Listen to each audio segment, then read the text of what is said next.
Okay. Det er ikke altid nemt det der matematik, men hvis man bare tager det skridt for skridt, kan man sagtens regne ud, det er egentlig nemt. Og pludselig matematik ikke så slemt. Denne her handler om anden grads ligninger. Vi ved godt, at vi lyder som en dingse piger, men hvis du vil helt gennem folkeskolen, bliver du nødt til at lære det. Vi skal nok gøre det cool. Vi har alle prøvet det der med at kaste en bold, men det er ikke altid, man rammer lige on point. Nu vil vi fortælle en historie om Bob. Det er den om, hvordan han nåede helt til top. B'erne minus 4 er C. Diskriminante til nummer 1. Udgangspunktet det kommer her. AX i N plus BX plus C. Her er Bobs stilling, hvor parameteren er trist. Minus 2x i N plus X og 60 til sidst. Bob kan kaste bolden om på den anden side.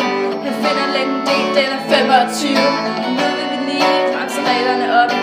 Husk at følge med, ellers siger det stop. Når d er større end 0, er der 2 skæringspunkter på x-aksen. Når d er lige med 0, er der et skæringspunkt. Når d er mindre end 0, skærer parablen ikke i x. Skal jeg gentage? Nej! B'erne minus 4 er C. Diskriminante er til nummer 1. Udgangspunktet det kommer her.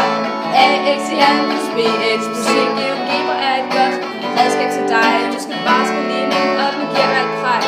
Toppunktet er den rene kunst. Du skal bare skrive formen og se magi. Nu vil Bob vide, hvor højt den kom op. Han skal finde mormor igen, så hun kan ramse det op. Først finder man placeringen på x-aksen. Forskriften kan man se her.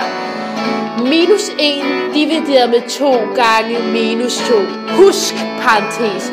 Så skal vi finde placeringen på y-aksen. Minus 25 divideret med 4 gange med minus 2. Tak mormor. Det var vist nok. Nu kan vi se, hvor Bob ramte top. Vi ser koordinaterne i GeoGebra og se, hvor der sker. Det er ren algebra. Kom så mormor. x1 er minus og x2 er plus. Og nulpunkterne er, hvor parallellen skærer i x. Du kan finde den ved at sige minus b plus eller minus kvadratroden af diskriminanten delt med 2 gange a. Nu har alle fået nok af Bob. Vi ser på gensyn til næste års Camp Rock. Siger B'erne minus 4 er C. Diskriminanten er til nummer 1. Udgangspunktet det kommer her. AX i N plus BX plus C.